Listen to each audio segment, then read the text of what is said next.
Okay, let's open example tiles folder and import a prefab to our scene. As you see, this prefab has two passable sides, which is a one corridor prefab, and it has a tile script on it. So every tile prefab should have this tile script attached on it. So this passable sides defines which sides this prefab is connecting to. So on positive C there is a door connector, on negative C there is an empty connector. And as it defined in the script, you can see positive C is here defined and the negative C is here, this side.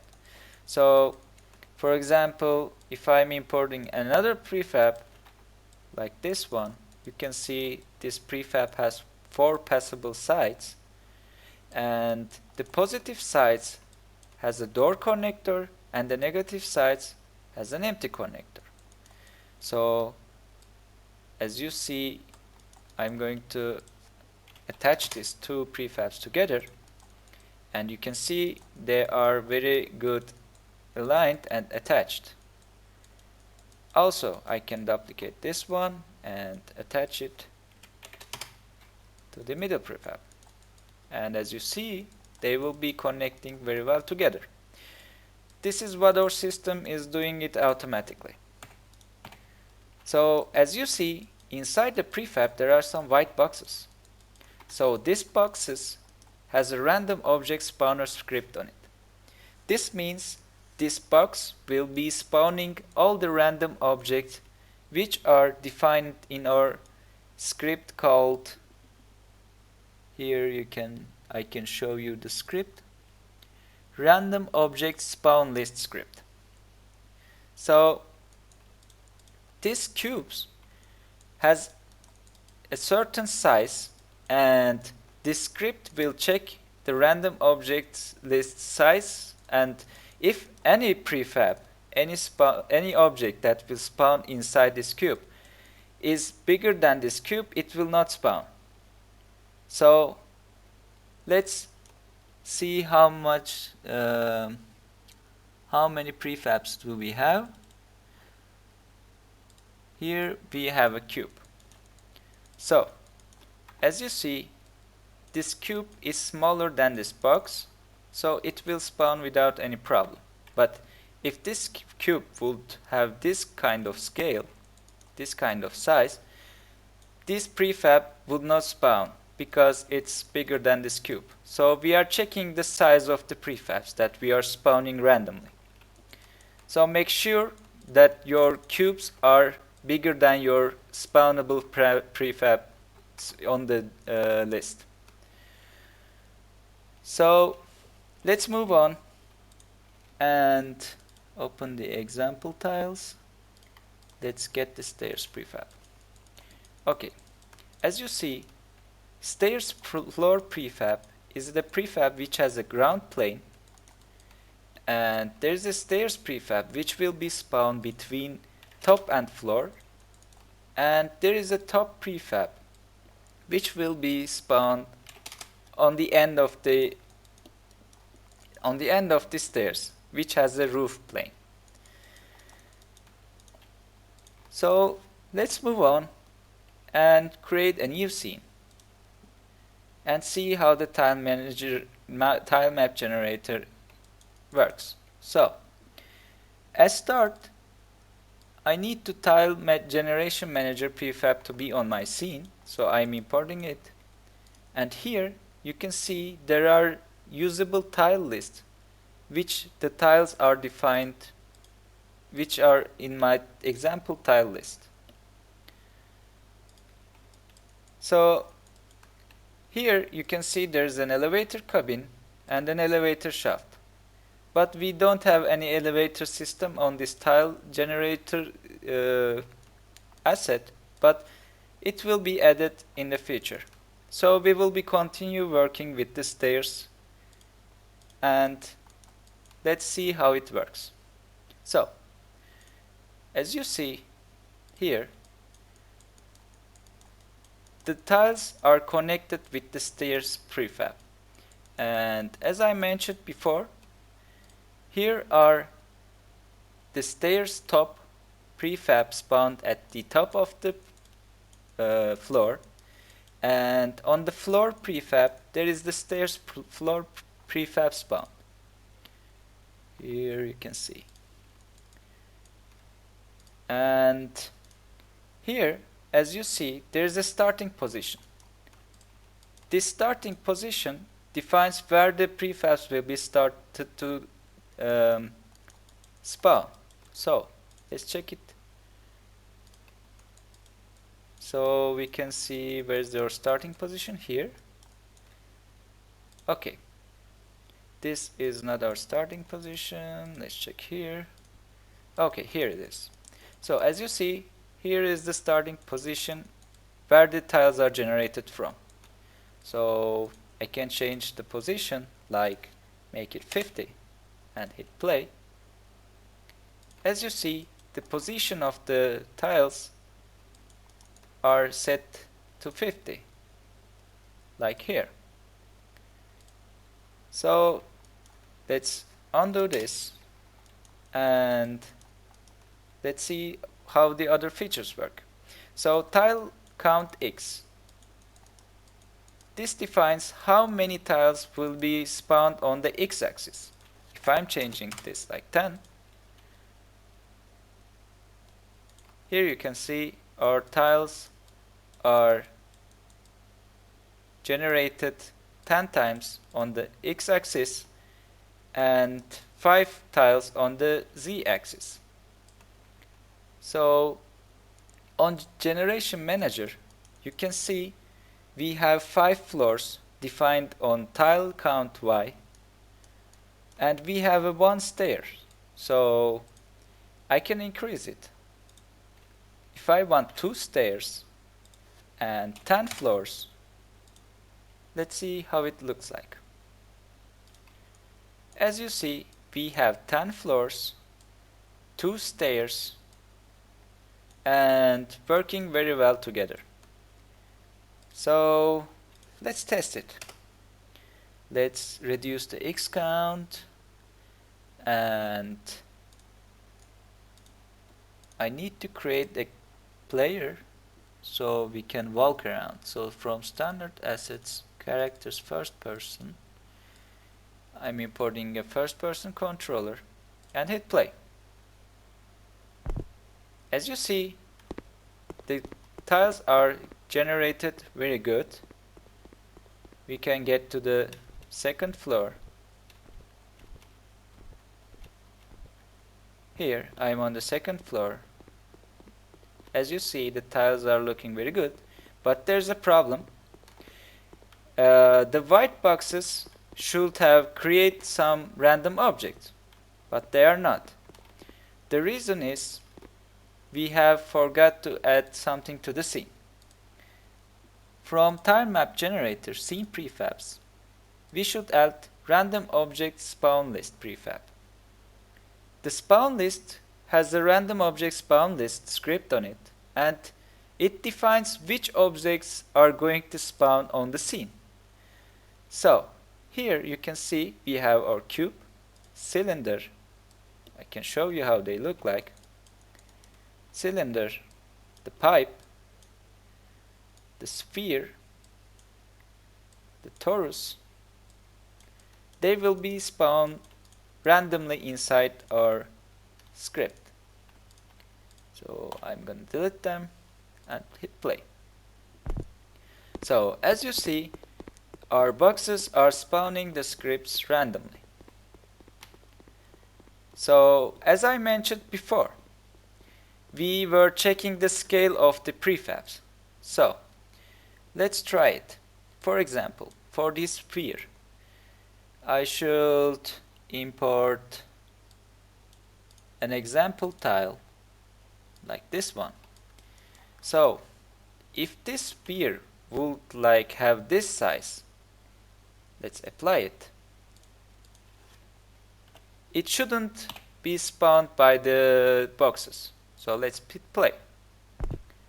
So as you see, there are no spheres around because the size of the sphere is much bigger than the boxes. So it prevents to spawn the bigger size prefabs bigger than the box. Okay, so let's continue. As you see, we have tile size X, tile size Z and Y values here, and also it has a tile map generator script attached to it. So what does this tile map generator is? It defines how big our prefabs are. So let's check it. Tile map example tiles, and here you can see we have a tile which has a scale of 20 to 20. So here you can see it should be same with our prefabs, so it will spawn perfectly and very well aligned together. Let's delete this and do some tests.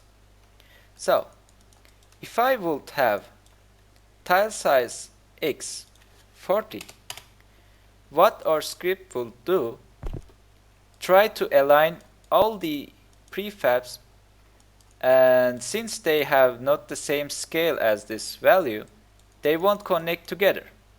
But if your tiles are enough length to connect this much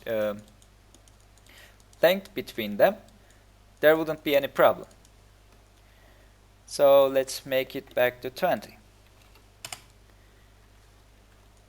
So we have this seed value attached here, and what does this seed value is? If you are creating a multiplayer game, and if you want everyone has the same generated map, you should have given the same seed to everyone.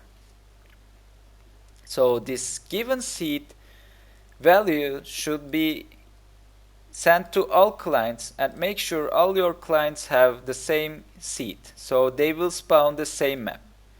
So let's try it and see how it works. If I'm making the seed like 10 and spawn the map generator, as you see, I'm in a room which has no doors because my controller prefab is out of our scene prefab. So if I'm played again, I will be in the same room because I didn't change the seed. So I should make sure that it's starting from a good spot. Let's make it 20 and try it.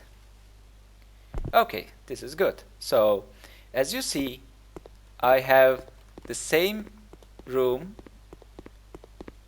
not the same room, but if I hit play again, you will see I will have the same room and also the same prefabs.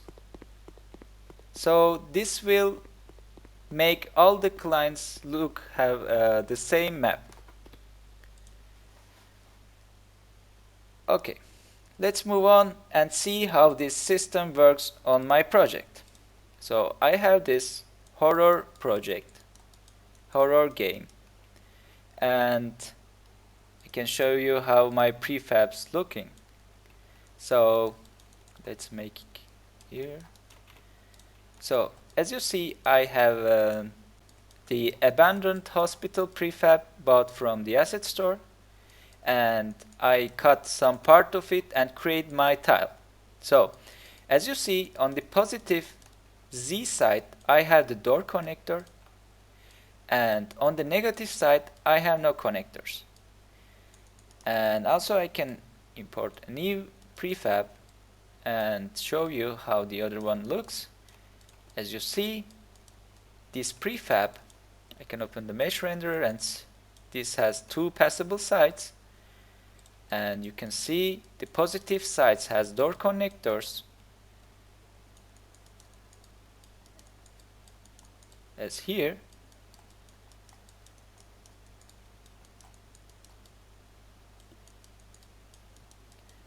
and let's try to attach them together. Let's make it 40. And which one was this? 0, 0. Let's make it 20. What's this? 40? No. 0? No. What's the exact value for it? 40. Okay. 40. Okay. Now, here you can see how the prefabs are connected very well together. Oh, there's a problem with it. So I should check what's the problem is. So let's deattach them and see where the problem is. Oh, yeah, sure. So this prefab doesn't have any connector on this side. So I have to connect this prefab from the other side. So let's make it like that, 40. Let's make it 20. And it should work very well. Yeah. As you see, our prefabs are connected very well together and there is no seam between them. So I have much more prefabs here, as you can see, and let's check it out. Which side is this looking? Okay, I think I can connect this side to here, and let's try it out and see how it looks. This is 40 and this is 60. So let's shut this off and see how it looks. As you see, there is no problems between two prefab connections and looks very well. So let's test this out on my project. Let's hit play, create a new game, join a new game.